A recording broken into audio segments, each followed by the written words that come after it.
The afternoon sun poured through the massive windows of Chicago O'Hare International Airport. Thousands of people moved through the terminals like rivers flowing in different directions. Some walked fast with briefcases in hand. Others dragged tired children and overstuffed suitcases. The sound of rolling luggage mixed with announcement voices and crying babies created a constant hum of noise. Jinsu Park stood in line at a coffee shop near Gate B7. He was 34 years old, wearing comfortable jeans and a dark blue hoodie. His black hair was neat and short. A laptop bag hung from his shoulder, and he pulled a small black suitcase behind him. He had been traveling for 6 hours already. The conference in San Francisco had been good but long. Now he just wanted to get home to Seattle. The line moved slowly. Jinsu pulled out his phone and typed a quick message to his wife. Flight delayed 30 minutes. Should be home by 8 tonight. Love you. He added a heart emoji and hit send. His phone buzzed immediately. His wife sent back a picture of their 5-year-old daughter holding up a drawing. Daddy's airplane was written in crayon at the top. Jinsu smiled and saved the photo. Behind him in line, a woman in her late 40s waited patiently. Rebecca Morrison looked like any other traveler in her casual gray pants and simple black jacket. Nothing about her appearance suggested she was an Army colonel. She had left her uniform at her daughter's apartment in Evanston. The visit had been nice. Her daughter was doing well at Northwestern University, studying international relations. Rebecca felt proud every time she thought about it. Rebecca noticed the keychain hanging from Jinsu's laptop bag. Stanford University. She had almost gone there herself years ago, before choosing West Point instead. The decision had shaped her entire life. 23 years in the Army, multiple deployments, a career built on service and discipline. She did not regret it for a second. Jinsu reached the counter and ordered his espresso. The barista, a young woman with bright purple hair, smiled at him. Rough day of traveling? She asked. Jinsu nodded. You could say that, but almost done now. He paid with his credit card and moved to the pickup area. His phone buzzed again. This time it was his boss confirming he had uploaded the presentation files. Jinsu typed back quickly. All set. Files are in the shared drive. Rebecca ordered her coffee and moved to wait beside Jinsu. She glanced at him briefly the way strangers do in public spaces. He seemed normal, just another business traveler trying to get home. She noticed he kept checking his phone, probably texting family. She did the same thing whenever she traveled. Near the restrooms, about 50 feet away, Officer Dale Hendricks stood with his arms crossed.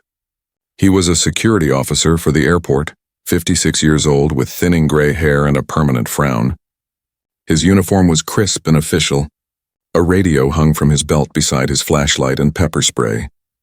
He had worked at O'Hare for 12 years. In his mind, he was good at his job. He noticed things other people missed. His eyes scanned the crowd constantly. Too many people ignored security these days. They thought airports were safe just because officers like him did their jobs. But Hendricks knew better. Threats could come from anywhere. You had to stay alert. You had to trust your instincts. His gaze landed on Jinsu as the young man collected his espresso and turned away from the counter. Something about him caught Hendricks's attention. The way he kept looking at his phone. The nervous energy. Or maybe it was simpler than that. Maybe it was just the way Jinsu looked. Asian features, dark hair, foreign appearance even though Jinsu's family had been in America for 2 generations. Hendricks had been written up twice in the past 5 years for complaints about his behavior. Once a passenger accused him of racial profiling. Another time he had been too aggressive during a bag search. Both times his supervisor had given him warnings. Both times Hendricks believed he had done nothing wrong. He was just being thorough, just doing his job. He pushed away from the wall and began walking. His hand touched the radio on his belt, a habit when he was about to make a stop. Jinsu moved toward the gate area, unaware he was being followed. He sipped his espresso and checked his phone again. His daughter had sent him a voice message. He smiled, planning to listen to it when he sat down. Rebecca collected her latte and walked in the same direction. Gate B7 was her gate too. Seattle, same as Jinsu, though neither of them knew it yet. She thought about her upcoming week. Meetings at Joint Base Lewis McChord. A speech to new recruits about leadership. Dinner with an old Army friend. Normal work but important. The gate area was crowded. Most of the seats were filled. Business travelers typed on laptops. Families spread out across multiple chairs. An elderly couple shared a sandwich. Two college students slept with their heads on their backpacks. The big windows showed planes taking off and landing in the distance. Jinsu found an empty seat near the window. He set down his coffee and suitcase, then lowered himself into the chair with a tired sigh. Finally, he could rest. He pulled out his laptop and opened it. His presentation was already done, but he wanted to review it one more time. Small details mattered in his work. One mistake in the code could break everything. Rebecca found a seat 3 rows behind Jinsu. She pulled out a paperback book, a thriller novel she had started on the plane ride to Chicago. It was good, full of tension and clever twists. She opened to her bookmark and began reading. Officer Hendricks entered the gate area. He moved slowly, eyes locked on Jinsu. Other travelers glanced at him briefly, then looked away. Security officers were common in airports. Nobody paid much attention. Hendricks positioned himself near a support pillar about 20 feet from Jinsu. He watched. He waited. Jinsu scrolled through his presentation slides, making tiny adjustments. He added a transition effect, changed the font size on one bullet point. His attention was completely focused on the screen. He took another sip of espresso. His phone buzzed. Another message from his wife. "Drive safe when you land. Roads are wet from rain," he typed back quickly. "Always do. See you soon." His fingers moved fast across the phone keyboard. He was a good typist from years of coding. Fast, efficient, accurate. He sent the message and set the phone down on the seat beside his laptop. Hendricks saw every movement. In his mind, the story was building. Young Asian man, constantly on his phone, typing quickly, looking around nervously, traveling alone, checking messages every few minutes. In Hendricks' experience, this meant something. Maybe not terrorism, but something. Drugs, maybe. Or stolen goods. Or identity theft. Something that needed investigating. He touched his radio again. Then he made his decision. Time to act. Time to do his job. He stepped away from the pillar and walked directly toward Jinsu.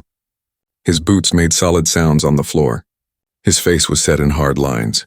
Other passengers noticed him now. Something about his walk suggested he was approaching someone. A few people looked up from their phones and books. Jinsu did not notice. He was reading an email from his colleague about their next project. His mind was already home, already planning for tomorrow. The weekend was coming. He could take his daughter to the park. Maybe they would get ice cream. She loved chocolate chip. Hendricks stopped directly in front of Jinsu. His shadow fell across the laptop screen. Jinsu looked up, confused. He saw the uniform first, then the serious face. His heart skipped. That natural fear anyone feels when confronted by authority. The wondering what he had done wrong. "Excuse me, sir." Hendricks' voice was flat and official. "I need to see your identification and boarding pass." Jinsu blinked. His mind raced. Had he done something? Broken some rule? He could not think of anything. "Sure," he said, his voice uncertain. "Of course." He started to reach for his laptop bag where he kept his wallet. "Hands where I can see them." Hendricks' voice was suddenly sharp, loud enough that nearby passengers turned to look. "Move slowly." Jinsu froze. His hand was halfway to his bag. Fear spiked through his chest. What was happening? Why was this officer yelling at him? Around them, conversation stopped. People stared. Rebecca looked up from her book 3 rows back, her attention caught by the aggressive tone. Jinsu raised his hand slightly, showing them empty. "I was just getting my wallet," he said carefully. His heart pounded. "It's in my bag." "Get it slowly," Hendricks ordered. No sudden movements. The gate area had gone quiet. Everyone was watching now, and Jinsu felt the weight of every single eye on him. Jinsu moved his hand very slowly toward his laptop bag. Every movement felt heavy and dangerous. He could feel dozens of eyes watching him. His fingers found the zipper of the small front pocket. He pulled it open and reached inside for his wallet. The black leather was familiar in his hand, something he touched every day, but today it felt different. Today it felt like evidence in a crime he did not commit. He pulled out the wallet and opened it. His driver's license sat behind the clear plastic window. Washington State. His picture looked back at him, taken 3 years ago when he still had longer hair. He carefully removed the license and held it up. His hand shook slightly. Officer Hendricks took the license but did not look at it right away. Boarding pass, he demanded. Jinsu set his wallet on his lap and picked up his phone. His fingers fumbled slightly as he unlocked it. He opened the airline app and found his mobile boarding pass. The barcode filled the screen along with his flight details. Seattle, seat 14A, departure time 5:45 p.m. He held the phone up. Hendricks finally looked at both items. He studied the driver's license for a long time. Too long, Jinsu knew this. You could read a license in 5 seconds. Hendricks was taking 30 seconds, then 40, then a full minute. He was making a show of it, making Jinsu wait, making him uncomfortable. Around them, the silence grew heavier. Jinsu Park, Hendricks read aloud, pronouncing the name awkwardly. That's you? Yes, sir, Jinsu replied. He tried to keep his voice steady, polite, non-threatening. This was a skill he had learned growing up. How to act around police, around security, around anyone in authority who might see him as different. His parents had taught him. Be respectful. Do not argue. Do not give them any reason. Just survive the interaction and move on. Date of birth? Hendricks asked, even though it was printed clearly on the license, March 15, 1991. Address? Jinsu recited his Seattle address. Hendricks wrote nothing down. He asked the questions just to ask them. Just to maintain control. Just to remind Jinsu who had the power here. Rebecca Morrison watched from 3 rows back. Her book lay closed in her lap now. Something about this interaction felt wrong. She had seen enough security stops in airports over the years. Sometimes they were random. Sometimes they were necessary. But this did not feel like either. This felt personal. This felt targeted. She studied Officer Hendricks. The way he stood. The aggressive posture. The tone of voice. She recognized it from her years in the military. This was someone who used authority as a weapon. Someone who enjoyed the power dynamic. She had dealt with officers like this before. They caused problems. They hurt morale. They had to be handled carefully. What is your business today? Hendricks asked. He finally handed back the license but kept studying Jinsu's face. I'm going home, Jinsu answered. I was in San Francisco for a work conference. Now I'm flying back to Seattle. Work conference. Hendricks repeated the words like they tasted bad. What kind of work? I'm a software engineer. I work for Microsoft. Jinsu said this clearly, hoping the name of a major company would help, hoping it would make him seem more legitimate, more American, more acceptable. It did not help. Software engineer, Hendricks said, his voice dripping with doubt. And you need to check your phone every 2 minutes for that? Jinsu's confusion deepened. I was texting my wife and checking work emails. Is that against the rules? It's suspicious, Hendricks said flatly. Constantly on your phone. Looking around nervously. Checking messages. That's the kind of behavior we watch for. A few passengers shifted uncomfortably in their seats. A businessman in a dark suit glanced up from his laptop, then quickly looked back down. A young mother pulled her daughter closer. An elderly woman whispered something to her husband. But nobody said anything. Nobody spoke up.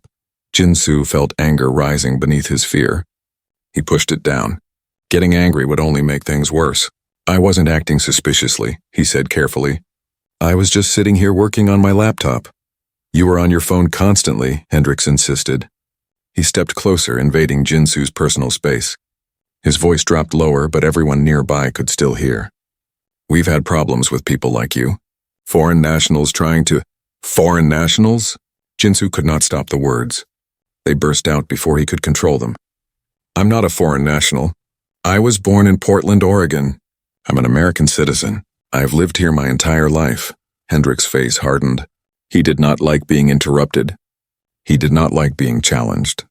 That's what they all say, he muttered, loud enough for several rows to hear. The words hit Jinsu like a physical blow. They all say, people like you. The casual racism wrapped in official authority.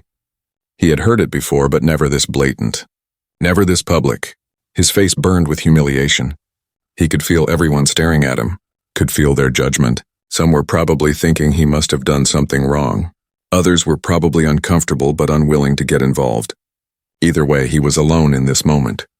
I need to search your bags, Hendricks announced. It was not a question. Standard procedure for suspicious behavior. What suspicious behavior? Jinsu's voice rose slightly despite his efforts to stay calm. I showed you my identification. I showed you my boarding pass. I explained what I was doing. What exactly am I being accused of? You're being accused of nothing, Hendricks said, but his tone suggested otherwise. This is a routine security check. Unless you have something to hide. The trap was obvious. If Jinsu refused, he looked guilty. If he agreed, he submitted to harassment. Either way, Hendricks won. Jinsu looked around desperately, hoping someone would help. Hoping someone would say this was wrong. But every face looked away. Every eye found somewhere else to focus, except one. 3 rows back, Rebecca Morrison had seen enough. Her jaw tightened. Her hands gripped the arms of her chair. She had spent 23 years in the United States Army. She had deployed to Iraq twice. To Afghanistan once. She had led soldiers through combat zones. She had made life and death decisions. She had sworn an oath to defend the Constitution against all enemies, foreign and domestic. And right now, in this airport terminal, she was watching a citizen's rights being violated. She thought about staying quiet. It would be easier, safer. She could just let this play out. It was not her business. She was off duty, out of uniform, just another traveler trying to get home. Getting involved would create complications, maybe cause problems. But then she thought about her 3 children, about the lessons she had taught them, about the values she claimed to believe in, service, honor, integrity. Those were not just words you said. They were principles you lived by. They required action, especially when action was uncomfortable. Rebecca had made her decision. She just needed to wait for the right moment. Jinsu stood up slowly from his chair. His legs felt weak. Fine, he said quietly. Search my bags. I have nothing to hide. Hendricks smiled. It was not a nice smile. It was the smile of someone who had won. He reached for Jinsu's laptop bag and pulled it toward him. He opened the main compartment and began pulling things out. Cables, chargers, a portable battery pack. He held each item up as if it might be evidence of something, as if a phone charger was proof of wrongdoing. He found Jinsu's tablet and turned it over in his hands. What's this for? Reading. Watching movies on planes. Jinsu's voice was flat now, dead. All the fight had gone out of him. This was just something to endure now. Like a storm. Like an illness. Just wait for it to pass. Hendricks set the tablet down and kept searching. He found a folder of papers and pulled it out. Technical documents from the conference. Diagrams of network architecture. Code samples. He spread them across the seats, making a mess. Making a show? What are these? He demanded, holding up a page covered in diagrams and technical terms. Schematics, plans? It's documentation for cloud infrastructure, Jinsu explained tiredly. It's for my work. I'm a software engineer, like I told you. Sure you are, Hendricks said with obvious disbelief. He continued searching, now moving to Jinsu's suitcase. He unzipped it and began rifling through clothes. Underwear, socks, a toiletry bag. He opened the toiletry bag and examined the contents. Toothbrush, deodorant, travel-size shampoo. Nothing unusual. Nothing suspicious. Just the normal items any traveler would carry. But Hendricks kept searching. Kept looking. Because stopping now would mean admitting he was wrong. Admitting he had targeted Jinsu for no good reason. And his pride would not allow that. Jinsu stood beside his pile of scattered belongings and felt something break inside him. Not dramatically. Not loudly. Just a quiet crack in his faith that the system would protect him. That being a good person mattered. That following the rules would keep him safe. He thought about his parents. His father had worked as an accountant for 40 years, paying taxes, following every law. His mother had volunteered at their church and local food bank. They had raised him to respect authority, to trust the police, to believe in America. But America did not always believe in him. He thought about his sister, a pediatrician in Boston. She had told him about being stopped by police 3 times in 2 years while jogging in her own neighborhood. Someone reported a suspicious person, they always said. She was suspicious for existing in a nice area while Asian. He thought about his daughter, 5 years old, beautiful and innocent. Would she face this too? Would someone make her feel like she did not belong in her own country? The thought made him feel sick. Around the gate area, 50 or 60 passengers watched the scene. Most felt uncomfortable. Some felt outraged. But the social pressure to stay silent was powerful. Getting involved meant becoming a target too. It meant delayed flights, Potential confrontation. Easier to just watch. Easier to do nothing, that was the real tragedy. Not one officer abusing his power, but dozens of people watching it happen and choosing silence. The silence in Gate B7 was thick and uncomfortable, not the peaceful quiet of a library, or the respectful hush of a ceremony. This was the silence of people who knew something wrong was happening but chose not to act. It pressed down on everyone like weight, like guilt. Jinsu watched Officer Hendricks pull apart his carefully packed suitcase. Shirts unfolded, pants tossed aside, a small bag of snacks from the San Francisco hotel opened and inspected. The officer seemed determined to find something, anything, but there was nothing to find. Jinsu was exactly what he claimed to be, a tired business traveler trying to get home. "Sir, I really don't understand what you're looking for," Jinsu said. His voice carried a note of desperation now. "I've cooperated with everything you've asked. I've shown you my identification, my boarding pass. You've searched all my belongings. What else do you want from me?" Hendricks did not answer right away. He kept searching, his movements slower now. He was running out of places to look, running out of justifications. But he could not stop. Stopping meant losing face in front of all these witnesses. Stopping meant admitting he had been wrong from the start. "How long were you in San Francisco?" Hendricks asked suddenly. 3 days. Wednesday through Friday. "And who did you meet with?" Jinsu's frustration broke through his carefully maintained calm. "Why does that matter? Am I being charged with something? Do you have probable cause to interrogate me like this?" The word interrogate seemed to hit a nerve. Hendricks's face flushed red. "Watch your tone. I can have you detained for interfering with security operations." "Interfering?" Jinsu's voice rose. Several passengers looked up sharply. "I'm not interfering with anything. I'm sitting here being harassed for no reason." A few people nodded slightly. A businessman in a gray suit shifted in his seat, his expression troubled. An older black man 2 rows over shook his head in disgust. A teenage girl filmed the interaction on her phone, trying to be discreet, but still nobody spoke. Nobody stood up. Nobody said the words that needed to be said, except Rebecca Morrison had had enough. She closed her book with a decisive snap. The sound cut through the tension like a bell. She stood up from her seat, and something about her posture made people notice. She did not hurry, did not run. She simply walked forward with the kind of confidence that comes from years of command. Her shoulders were back, her head high, every step purposeful, "Officer." Her voice was clear and strong, not loud but carrying, the kind of voice that expected to be heard and obeyed. "I need you to stop what you're doing right now." Hendricks looked up, annoyed at the interruption. He saw a middle-aged woman in casual clothes. Nobody special, nobody important. Just another passenger sticking her nose where it did not belong. "Ma'am, I'm going to have to ask you to return to your seat. This is official security business and does not concern you." Rebecca kept walking until she stood between Hendricks and Jinsu. She was not particularly tall, only 5'6", but somehow she seemed to take up more space than her size suggested. "This absolutely concerns me. I'm a United States citizen and I'm watching you violate another citizen's rights. Ma'am, you need to step back." "Colonel Rebecca Morrison, United States Army." She said it without raising her voice, without aggression, just a simple statement of fact. But the words landed like a thunderclap.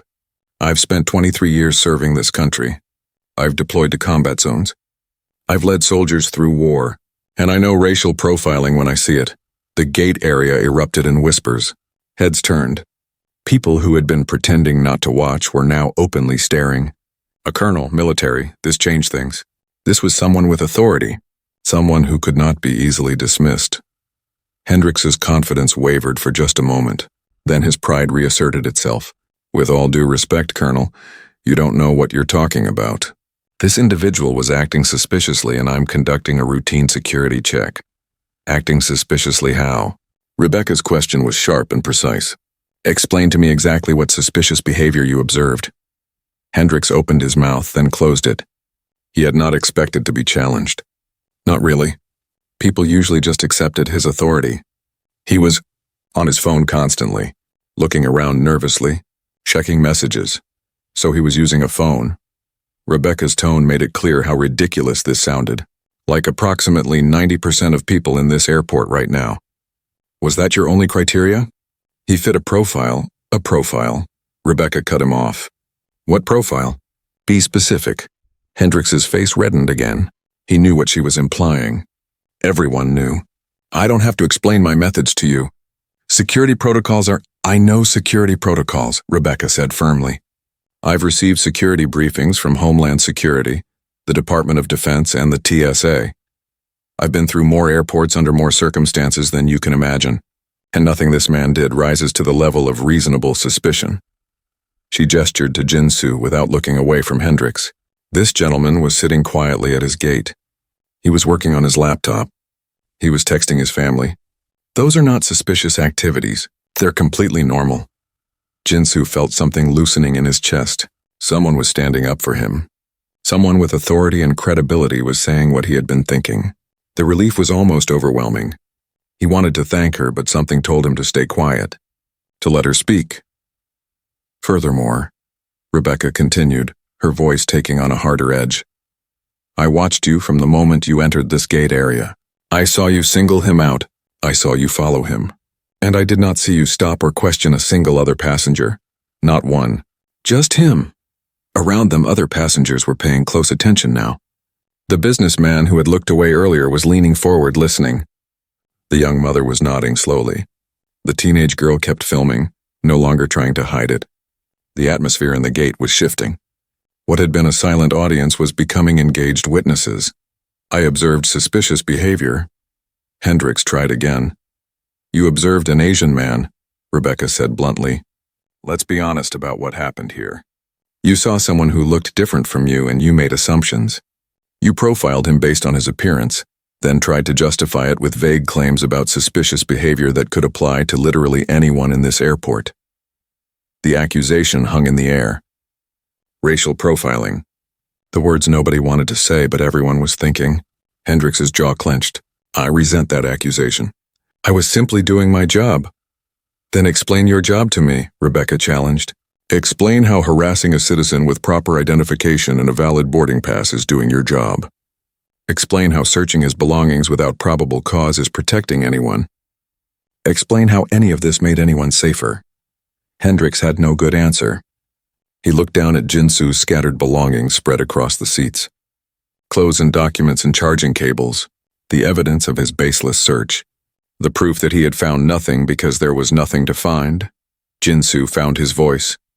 Thank you, he said quietly to Rebecca. Then louder to everyone listening. I want everyone here to understand something. I didn't do anything wrong. I'm an American citizen. I was born in Portland, Oregon. My parents immigrated here legally 50 years ago. My father worked as an accountant. My mother volunteered at our church. They raised me to respect the law, to work hard, to contribute to society. His voice grew stronger as he spoke. The humiliation was transforming into something else. Into anger. Into determination. I have a degree from Stanford. I work for Microsoft. I pay my taxes. I've never been arrested. Never broken the law. But I've been stopped like this more times than I can count. At borders. At traffic stops, in stores. And now at an airport just trying to get home to my wife and daughter. Several people in the crowd looked ashamed. A woman in her 60s had tears in her eyes. The businessman in the gray suit was shaking his head, his face troubled. They were starting to see, starting to understand. And the worst part, Jinsu continued, his voice breaking slightly, is that I'm tired. I'm so tired of having to prove I belong in my own country. Tired of being treated like a suspect for existing. Tired of being made to feel like a foreigner when my family has been here for 2 generations. The elderly black man who had shaken his head earlier stood up. He's absolutely right, the man said, his deep voice carrying authority.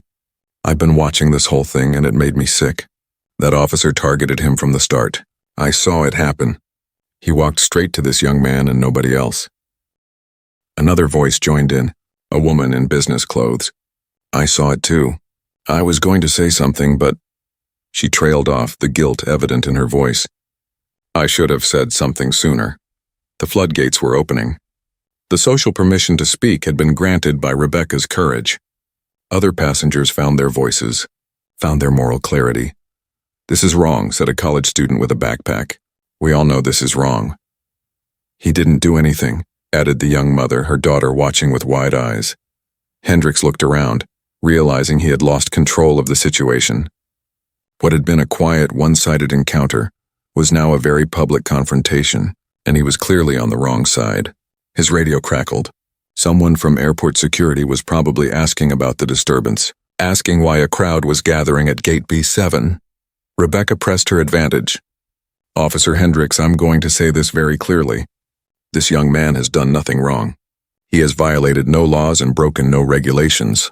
Your search was unwarranted and your behavior was discriminatory. Every person here has witnessed it. Many are recording it." She gestured to the phones now openly pointed at them. "You have two choices. You can end this now, apologize, and let this man board his flight in peace.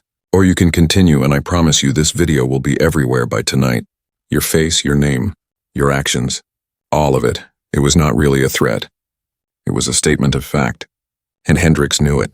The age of smartphones and social media meant accountability in ways that had not existed 10 years ago. He could not make this disappear. Could not hide behind his authority. A gate agent approached nervously, drawn by the commotion. She was young, maybe 25, with the airline's uniform and a name tag that read Sarah. Her eyes went wide as she took in the scene. The scattered belongings, the crowd of passengers. The security officer looking increasingly uncomfortable.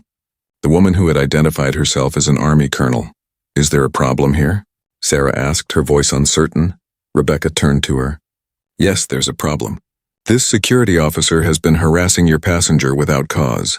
This gentleman," she gestured to Jinsu, "has done absolutely nothing wrong, but he's been subjected to an illegal search and racial profiling." Sarah's face went pale. Racial profiling? Those words meant lawsuits, meant bad publicity, meant corporate damage control. I need to call my supervisor." "Yes," Rebecca agreed. "You should do that. This needs to be documented officially." Sarah, the gate agent, pulled out her radio with shaking hands. Her voice cracked slightly as she spoke into it. "This is Gate B7. I need a supervisor. We have a situation with security." She listened to the response, then added nervously, "No, nobody is hurt. But we have a lot of upset passengers and there's been an incident." Officer Hendricks stood among the scattered belongings, his face a mix of anger and growing panic. He could feel control slipping away completely.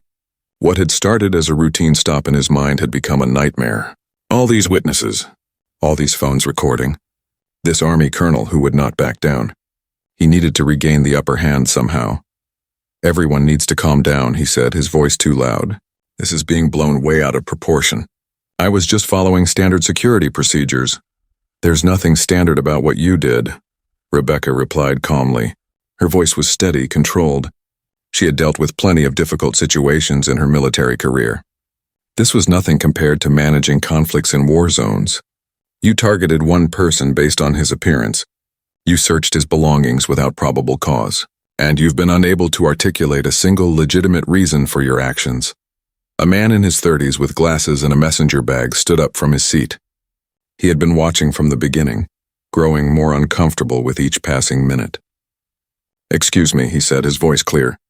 "I'm an attorney. I practice civil rights law in Chicago, and I've witnessed this entire interaction from start to finish." Hendricks's face went from red to pale. An attorney? This kept getting worse. The lawyer continued, speaking to Jinsu now. "Sir, what this officer did to you was illegal. Stop and search requires reasonable, articulable suspicion of criminal activity.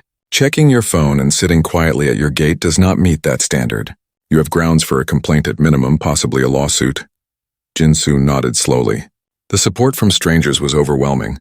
An hour ago he had felt completely alone. Now he had an army colonel and a civil rights lawyer standing up for him, and more people were finding their voices. "I saw the whole thing," called out the elderly black man who had spoken earlier. "That officer walked right past 20 other people and went straight to him. Only him. We all saw it." "It was obviously racial profiling," added a woman in her 40s with curly red hair. "My son is Korean American. He's experienced this kind of treatment. It's unacceptable." The businessman in the gray suit stood up.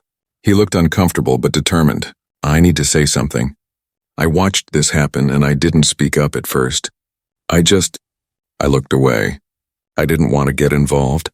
His voice was heavy with shame, but that was cowardly.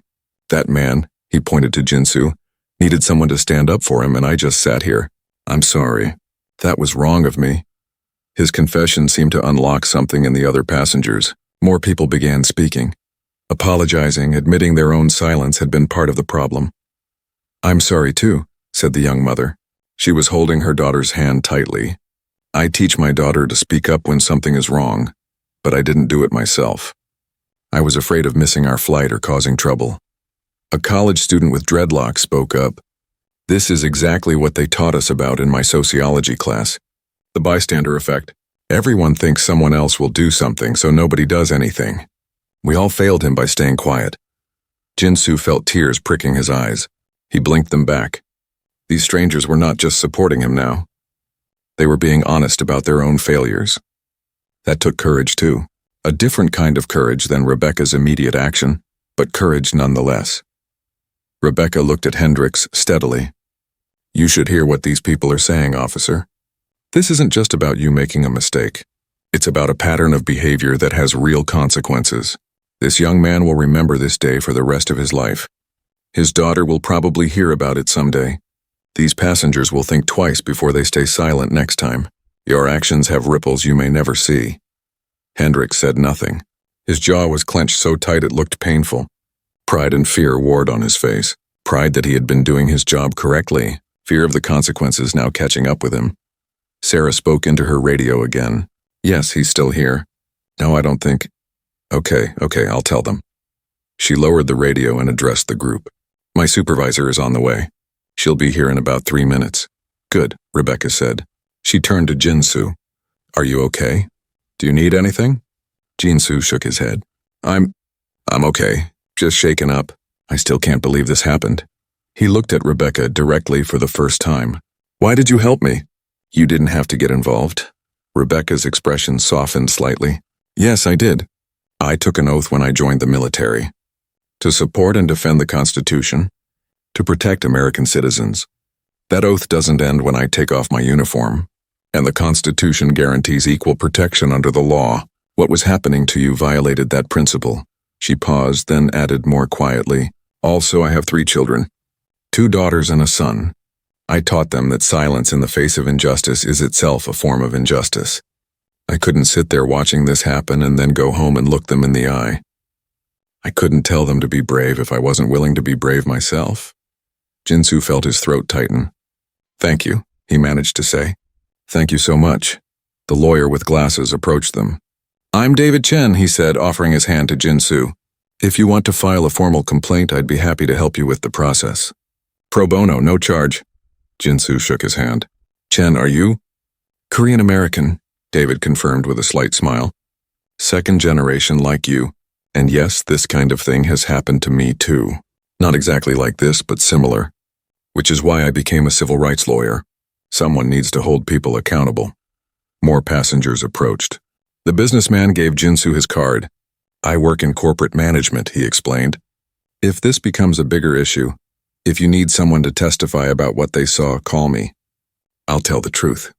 I owe you that much." The elderly black man came over and put a hand on Jinsu's shoulder. "Stay strong, young brother. I know this is hard. I've lived through worse in the 60s and 70s. But things only change when people refuse to accept injustice. You did that today. You stood up for yourself even when it was scary." Jinsu nodded, not trusting himself to speak. The support was overwhelming. These strangers were giving him what he needed most right now. Validation, solidarity, proof that he was not crazy for feeling violated, that what happened was wrong, that he had a right to be angry. A woman in airport management uniform hurried into the gate area. She was in her 50s with short gray hair and a professional but concerned expression. Her name tag read Patricia Morrison, Terminal Manager. She took in the scene quickly. The scattered belongings, the crowd of agitated passengers, Officer Hendricks standing like a statue, the young Asian man who was clearly the center of attention, and a woman who looked vaguely familiar. "I'm Patricia Morrison," she said, addressing the group. "I'm the terminal manager. Can someone please explain what happened here?" 6 people started talking at once. Patricia held up her hands. "One at a time, please." She looked at Rebecca. "Ma'am, were you involved in this situation?" "I witnessed it and intervened," Rebecca replied. "My name is Colonel Rebecca Morrison." "No relation," she added with a slight smile at their shared last name. I'm active duty Army, traveling in civilian clothes. Patricia's eyebrows rose. Colonel Morrison. Thank you for identifying yourself. Can you give me a brief summary of what occurred? Rebecca laid out the facts clearly and concisely. The way Jinsu was targeted, the baseless accusations, the illegal search, the racist comments. She spoke like she was giving a military briefing. Just the facts, no emotion but devastating in their simplicity. Patricia listened, her expression growing more troubled with each detail. When Rebecca finished, Patricia turned to Hendricks. Officer Hendricks, is this accurate? Hendricks finally found his voice. I was conducting a security check on a suspicious individual. I followed all proper procedures. That's not true. Several passengers shouted this at once. The teenage girl held up her phone. I recorded the whole thing. He's lying. David Chen, the lawyer, stepped forward. Ms. Morrison, I'm an attorney specializing in civil rights. I observed this entire incident. Officer Hendricks had no reasonable suspicion to stop this gentleman. The search was conducted without probable cause, and multiple witnesses heard him make comments that clearly indicated racial bias. Patricia closed her eyes briefly. This was bad, very bad. Officer Hendricks, I'm going to need you to come with me. We'll discuss this in my office. She looked at Sarah. Get this gentleman's information. We'll need to file an incident report. Hendricks opened his mouth to protest, but Patricia cut him off with a sharp look. Now, officer. She turned to Jinsu. Sir, I am deeply sorry for what happened to you today. This is not how we treat passengers at O'Hare. This is not acceptable behavior from any member of our security staff. I will personally ensure this is fully investigated. Jinsu nodded. I appreciate that. But I've heard promises before. From other airports, other security stops. The apologies don't mean much if nothing changes. Patricia met his eyes. You're right. Apologies aren't enough. But I give you my word that this will be taken seriously. Officer Hendricks will be suspended immediately pending a full investigation. We will review his past conduct reports, and we will provide anti-bias training to all security personnel. Will he be fired? Asked the red-haired woman. Because he should be. This wasn't a small mistake. This was deliberate harassment. Patricia hesitated. I can't make that determination right now. But I can promise a thorough investigation and appropriate consequences. Rebecca spoke up. Ms. Morrison, with respect, appropriate consequences often means a slap on the wrist and business as usual. This officer has likely done this before. He'll likely do it again unless there are real penalties. Patricia looked at Rebecca with something like respect. Colonel, I understand your concern. And you're not wrong. But I have to follow proper procedures. I can't fire someone on the spot without due process. She paused. However, I can tell you that this incident will be documented with multiple witness statements, video evidence, and testimony from a military officer and an attorney. That creates a very strong case for termination. It was not a guarantee, but it was something. Jinsu felt exhausted suddenly. The adrenaline that had kept him going was fading. He just wanted to go home, to hug his wife, to hold his daughter, to feel safe again. Can I please just board my flight now? He asked quietly. Patricia Morrison looked at Jinsu with genuine sympathy. She could see the exhaustion in his eyes, the way his shoulders slumped. This young man had been through an ordeal and now he just wanted it to be over. Of course, she said gently. But first I need to get your contact information so we can follow up with you. And we'd like to offer you compensation for this experience. Jinsu shook his head. I don't want compensation. I don't want flight vouchers or upgrades or whatever you're going to offer. I just want accountability. I want to know that Officer Hendricks won't do this to someone else. I understand, Patricia said. She pulled out a business card and handed it to him. This has my direct office number and email. I will personally keep you informed about the investigation and its outcome. You have my word. Jinsu took the card and slipped it into his wallet. He did not really believe anything would change, but at least the promise had been made in front of dozens of witnesses. That was more than he usually got. Sarah, the gate agent, helped Jinsu gather his scattered belongings. Other passengers pitched in too. The businessman folded Jinsu's shirts carefully. The young mother collected his charging cables and put them back in the laptop bag. The college student with dreadlocks picked up the scattered papers and straightened them into a neat pile. It was a small act of kindness, but it meant something. These strangers were trying to help put things back together, literally and figuratively.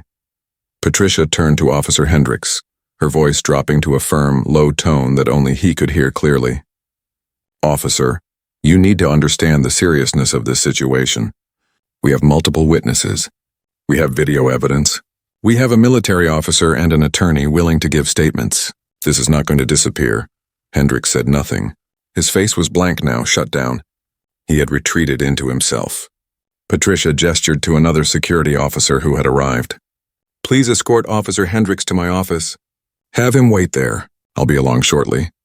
As Hendricks was led away, several passengers watched him go, some with satisfaction, some with something closer to pity.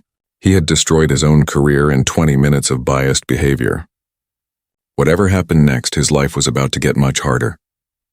Patricia addressed the crowd. "I want to thank everyone who spoke up today, especially you, Colonel Morrison. Your intervention prevented this situation from escalating further, and your willingness to stand as a witness means we can pursue real accountability." Rebecca nodded. "I only did what anyone should do. What I hope someone would do for my children if they were in this situation." "Nevertheless," Patricia continued, "it took courage, and it made a difference." She looked around at the other passengers. "All of you made a difference by speaking up, by being willing to be witnesses. That's how change happens, not through policy memos or training videos, but through real people refusing to accept injustice." The businessman who had apologized for his initial silence spoke up. "Will you actually follow through? I've seen situations like this before where the company promises investigation and then quietly does nothing once the attention dies down." Patricia met his skeptical gaze. "I will follow through. You have my word and you have my contact information. If you don't see action, call me out on it. Hold me accountable." She pulled out her own business cards and handed them to several passengers. "Any of you can contact me directly if you want updates on this case." David Chen, the lawyer, accepted a card. "I'll take you up on that. And I'll be filing a Freedom of Information Act request for any investigation records, just so you know." "That's your right," Patricia said without flinching. "We have nothing to hide here. This was wrong and we're going to address it." Jinsu had finished repacking his bags. Everything was back in place, though nothing felt quite the same. The violation of having his belongings searched and scattered in public would not be easily forgotten. He stood up, laptop bag over his shoulder, pulling his suitcase handle up. Rebecca approached him. "How are you doing, really?" Jinsu thought about the question. How was he doing? Angry, humiliated, exhausted, but also something else. Something unexpected. "I'm okay," he said slowly. "Or I will be. Because of you. Because of everyone who spoke up." He looked around at the other passengers. "A half hour ago I felt completely alone. Like nobody cared. But you proved that wrong. We should have spoken up sooner," the young mother said. She had her daughter sitting on her lap now. The little girl was maybe 6 years old, watching everything with wide, serious eyes. "Sweetie," the mother said to her daughter, "do you understand what happened here today?" The girl nodded. "That police officer was mean to that man for no reason." "That's right," her mother said. "And what should we do when we see someone being treated unfairly?" "We should help them," the girl answered. "We should stand up for them."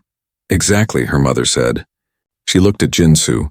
"I'm sorry I didn't teach my daughter that lesson better by my own example.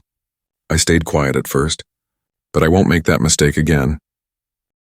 Jinsu felt his eyes getting wet. He blinked rapidly. "Thank you. That means a lot."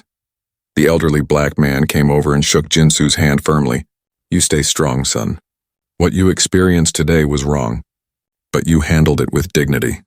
You didn't lose your temper. You didn't give that officer any excuse to escalate. That takes real strength." "I was terrified," Jinsu admitted.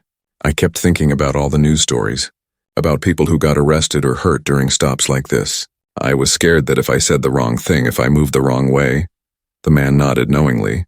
"I understand. Believe me, I understand. I've lived with that fear for 72 years. Every time a police officer pulls me over, I still feel it. That fear that doing everything right still might not be enough." Rebecca listened to this exchange with a troubled expression. This was America, a country she had sworn to defend, a country she loved. But it was also a country where citizens lived in fear of the people supposed to protect them. The contradiction hurt. "It shouldn't be this way," she said quietly. "People shouldn't have to be afraid of security officers, shouldn't have to carefully calculate every word and movement. That's not freedom. That's not justice. No, Jinsu agreed. It's not. But it's reality for a lot of us. He paused. Can I ask you something, Colonel? Of course. And please call me Rebecca. Why did you really stand up? I mean, I'm grateful. But you could have stayed in your seat like everyone else at first. You could have recorded it on your phone and posted it online later. You could have done a lot of things that were easier and safer. Why did you get directly involved? Rebecca considered the question carefully. Do you know what the military oath says? The one every service member takes? Jinsu shook his head. It says we support and defend the Constitution of the United States against all enemies, foreign and domestic, that we bear true faith and allegiance to the same. She paused. Notice what it doesn't say. It doesn't say we defend the government. It doesn't say we protect institutions. It says we defend the Constitution, the principles, the ideals, equal protection, due process, freedom from unreasonable search and seizure. She gestured to the gate area.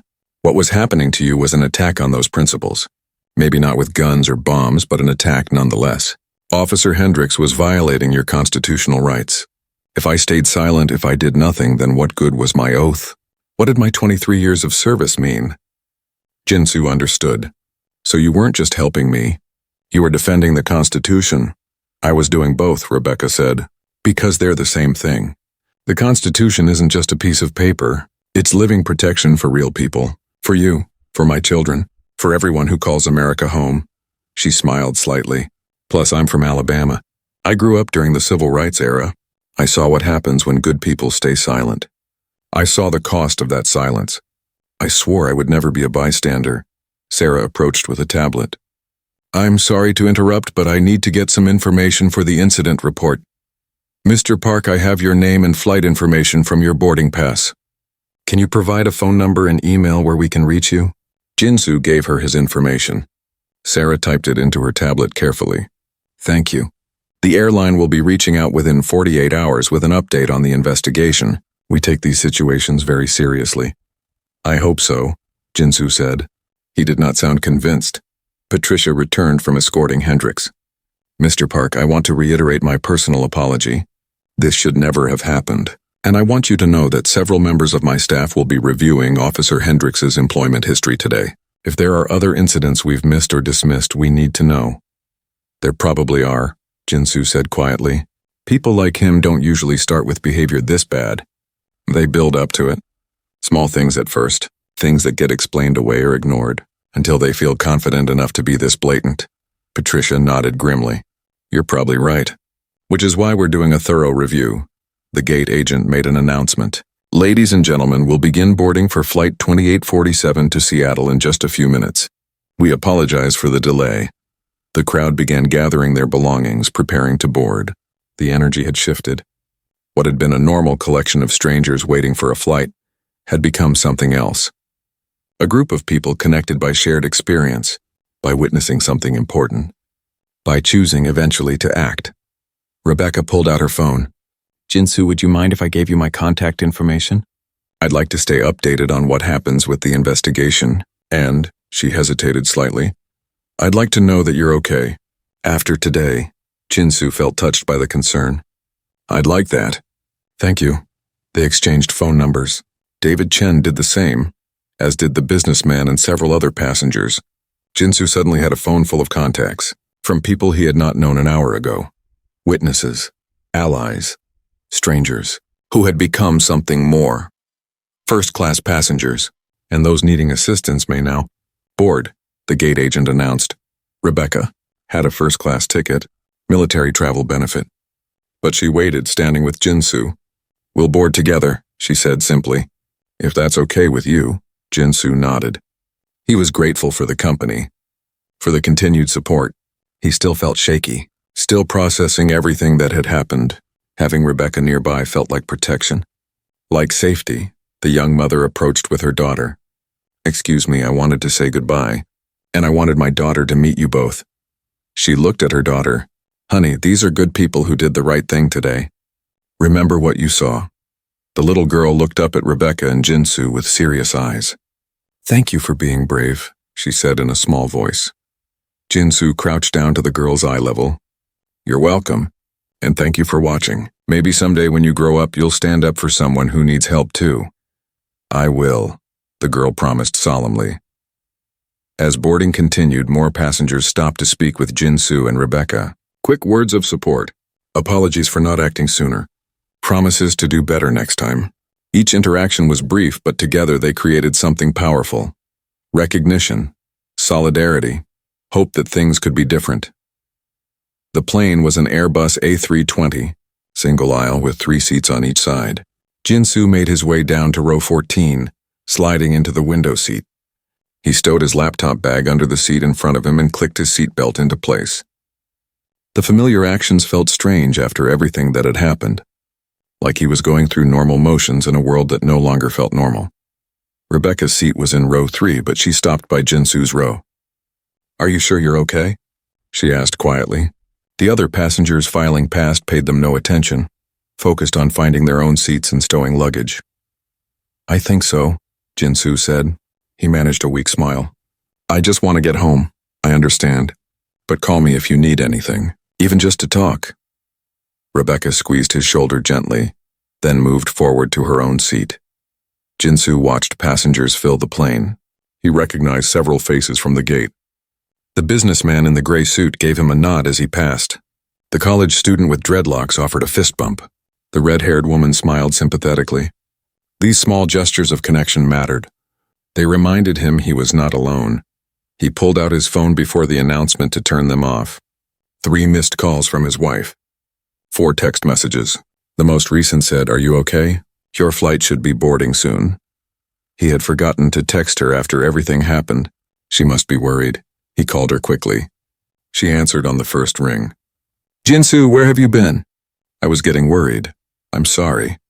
Something happened at the airport. I'm okay now, but it was..." His voice cracked unexpectedly. The emotion he had been holding back suddenly pushed forward.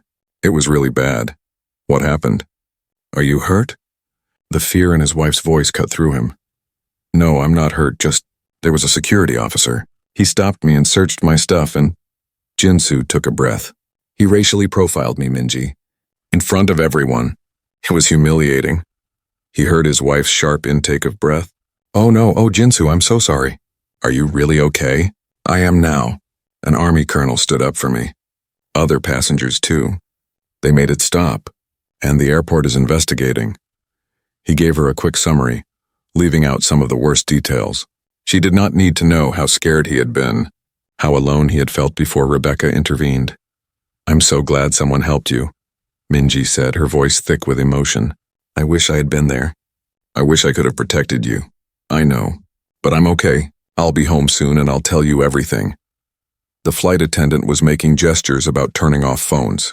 "I have to go. They're about to close the doors. I love you. I love you too so much. Come home safe." Jin-Soo ended the call and switched his phone to airplane mode. He leaned his head back against the seat and closed his eyes. The exhaustion was overwhelming now.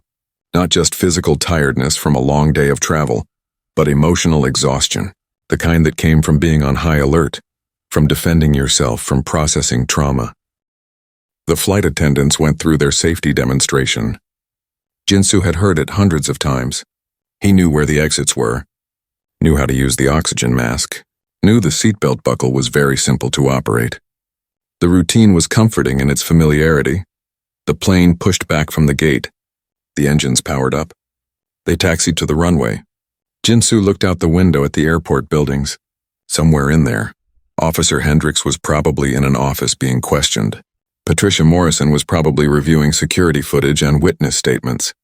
David Chen was probably already drafting notes for a potential civil rights case.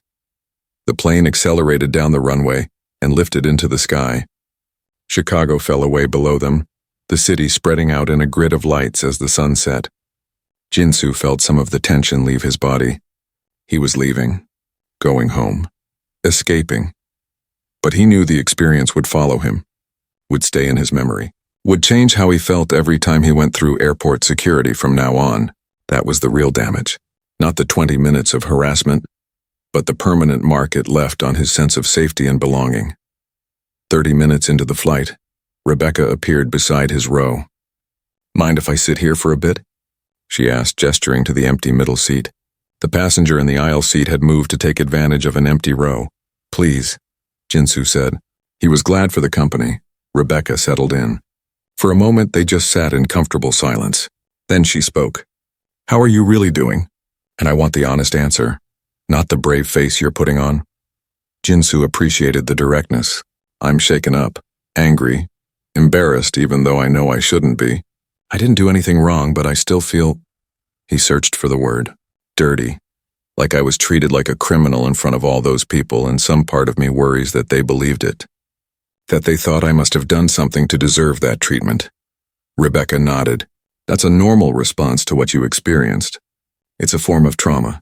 When someone in authority treats you as guilty, as dangerous as other, it affects how you see yourself, even when you know intellectually that you did nothing wrong. Have you ever experienced anything like this? Jinsu asked.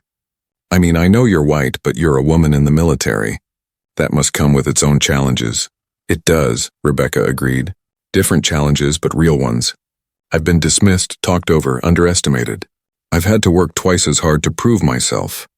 I've been called aggressive for behavior that would be called assertive in a man. She paused. But you're right that it's different. I've never been profiled by security. Never been treated as suspicious just for existing. That's privilege I carry whether I want it or not. Jinsu appreciated her honesty. Thank you for understanding that. And for using your privilege today. For standing up when you didn't have to. It's the least I could do. Rebecca pulled out her phone and showed him the screen. Photos of 3 young adults. This is my daughter Sarah. She's at Northwestern studying international relations.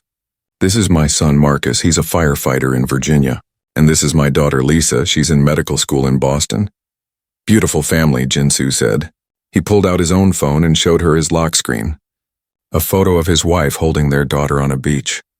This is Minji, my wife. And our daughter Hana, she's 5. Rebecca smiled. Gorgeous. You must miss them after being away.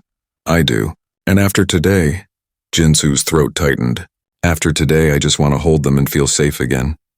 You'll get there, Rebecca said gently. It might take some time, but you'll process this. And you'll be stronger for it. Not because trauma makes us stronger in some inspirational quote kind of way, but because you'll know you survived it. You'll know you stood up for yourself, and you'll know that strangers became allies when it mattered. They talked for the next hour. Rebecca told Jinsu about growing up in Alabama during the 60s, about watching her parents navigate Jim Crow laws, about seeing her black neighbors and friends treated as second-class citizens, about how those experiences shaped her decision to join the military, to serve a country she hoped could live up to its ideals. Jinsu told her about his parents' immigration story, about his father arriving in America with $100 and a dream, about his mother working 3 jobs to help put him and his sister through college, about the pressure to be perfect, to never give anyone a reason to question whether they belonged. That's exhausting, Rebecca said, having to be a perfect representative of your entire ethnic group, knowing that your mistakes reflect on everyone who looks like you. It is, Jinsu agreed. And the unfair thing is, white people don't carry that burden. They get to be individuals. But I'm always aware that someone might see me and think, that's what Asian people are like. Good or bad, I'm representing. The conversation deepened. They discussed systemic racism, unconscious bias, the difference between individual prejudice and institutional discrimination. Rebecca shared stories from her military career. Times she had confronted racist behavior among soldiers. Times she had failed to speak up and regretted it. Times she had learned hard lessons about allyship. Jinsu found himself opening up in ways he rarely did with strangers. Maybe it was because Rebecca had proven herself trustworthy. Maybe it was because the shared experience had created a bond. Or maybe it was just the strange intimacy of airplane conversations, where you knew you might never see the person again. Can I tell you something I'm not proud of? Jinsu said quietly. Of course. For a second today, when Officer Hendricks first stopped me, my first thought was, what did I do to make him suspicious? I immediately assumed I must have done something wrong. Even though I knew I hadn't. That's how deeply this stuff gets into your head. You start believing you deserve the suspicion. Rebecca's expression was sad but understanding. That's internalized oppression. When you've been treated a certain way long enough, you start policing yourself. Start seeing yourself through the eyes of people who see you as other. It's insidious. How do you fight that? Jinsu asked. How do you stop internalizing it? By doing what you did today.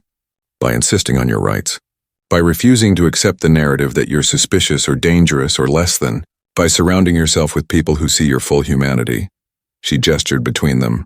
By having conversations like this one, where you process the experience and reaffirm the truth. You did nothing wrong. You have every right to exist in public spaces without harassment. Your anger is justified and righteous. Jinsu felt tears threatening again. He blinked them back. Thank you. I needed to hear that. The flight attendant came by with drinks. They both ordered coffee. The plane hummed steadily westward, carrying them home. Outside the window, the country spread out below in darkness, punctuated by clusters of lights marking cities and towns. Rebecca pulled a small notebook from her pocket. I want to share something with you. It's something I tell new soldiers when they start questioning whether they belong in the army. She wrote something down and handed him the paper. Jinsu read, Your worth is not determined by how others treat you. Your rights are not dependent on others' recognition of them. You belong because you exist, not because you prove yourself acceptable. Keep that, Rebecca said. Read it when you doubt yourself. When the voice in your head starts to sound like Officer Hendricks, when you wonder if maybe you did something to deserve bad treatment. This is the truth, not his lies. Jinsu folded the paper carefully and put it in his wallet. I'll keep it. Thank you. They talked for another 30 minutes before Rebecca returned to her own seat, leaving Jinsu to his thoughts. He stared out the window and thought about what he would tell his daughter someday. When she was old enough to understand. When she faced her own experiences of racism and discrimination, he would tell her about today. About Officer Hendricks and the fear. But more importantly, he would tell her about Colonel Rebecca Morrison. About the passengers who spoke up. About David Chen offering legal help. About the businessman who apologized for his silence. He would tell her that yes, there are people who will judge you unfairly, but there are also people who will stand up for you. People who will see your humanity. People who will be allies. The plane began its descent into Seattle. The flight attendants collected trash and ensured seatbacks were upright. Jinsu felt the familiar pressure in his ears as they lost altitude. Below, the lights of Seattle came into view. Home. Safe harbor. Place of comfort. They landed smoothly. The plane taxied to the gate. Passengers stood up immediately, grabbing bags from overhead bins even though the seatbelt sign was still on. Jinsu remained seated in no rush now. He was home. A few more minutes did not matter. Rebecca stopped by his row one more time before leaving. Take care of yourself, Jinsu, and remember what we talked about. You're stronger than you know. Thank you, Rebecca, for everything. You changed my life today, she smiled. You changed mine too. Thank you for letting me be part of your story. They exchanged a quick hug, awkward in the confined airplane aisle. Then Rebecca moved on and Jinsu gathered his belongings. He exited the plane and made his way through the jetway. His legs felt heavy. His entire body ached from tension finally releasing. And then he saw Minji. She had come into the airport, was waiting at the end of the jetway. The moment he saw her, something broke. All the strength he had been maintaining crumbled. He dropped his bags and went to her, and she wrapped her arms around him tightly. I'm here, she whispered. You're safe. I'm here. Jinsu let himself cry. Right there in the middle of SeaTac Airport, surrounded by travelers trying to get past them, he let the tears come. Minji held him and stroked his hair and did not rush him. She just held on. Finally, he pulled back and wiped his eyes. Sorry, I didn't mean to fall apart. Don't apologize, Minji said firmly. You experienced something traumatic. You're allowed to feel it. She picked up his bags. Come on, let's go home. Hana is waiting up for you. She made you a welcome home picture. They walked through the airport together hand in hand. As they passed security checkpoints, Jinsu felt a spike of anxiety. But Minji squeezed his hand, grounding him. They made it to the parking garage without incident. The drive home was quiet. Minji played soft music and let him process in silence. When they pulled into their driveway, the front door burst open. Hana ran out in her pajamas, ignoring her grandmother's protests about the cold. Daddy's home. Jinsu scooped her up and held her tight. She smelled like strawberry shampoo and chocolate milk. Like innocence and safety and home. Hey, baby girl.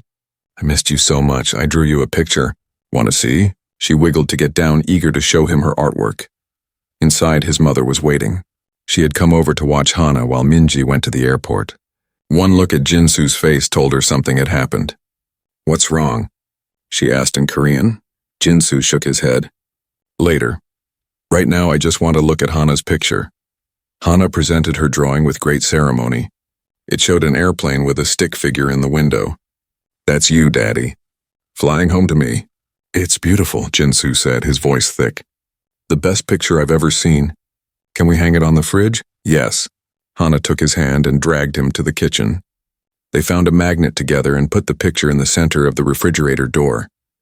After Hana was finally convinced to go back to bed, after his mother left with promises to call tomorrow, Jinsu and Minji sat together on the couch. He told her everything. Every detail. Every emotion. She listened without interrupting, her hand in his. When he finished, she was quiet for a moment. Then, "I'm so proud of you. For standing up for yourself. For not letting that officer break you." "I almost did break," Jinsu admitted.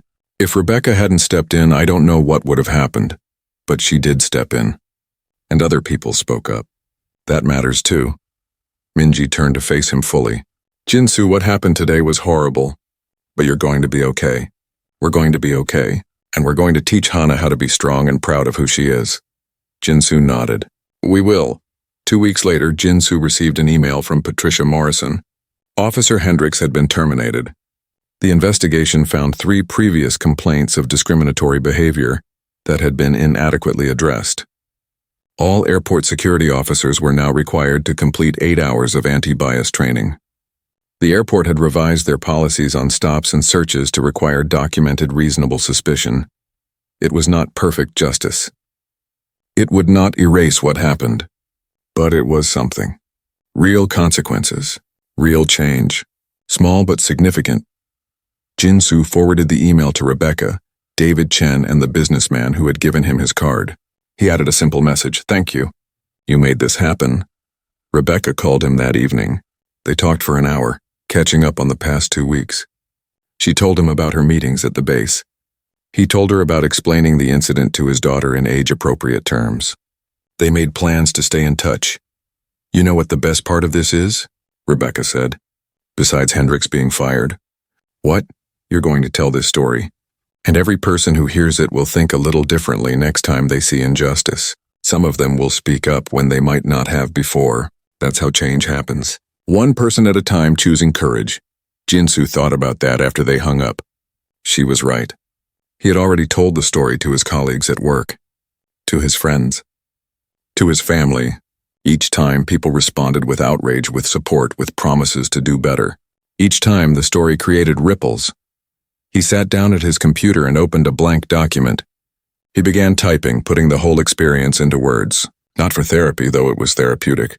Not for revenge, though he was still angry. But to bear witness. To document. To teach, because Rebecca was right about something else, too. The Constitution was not just a piece of paper.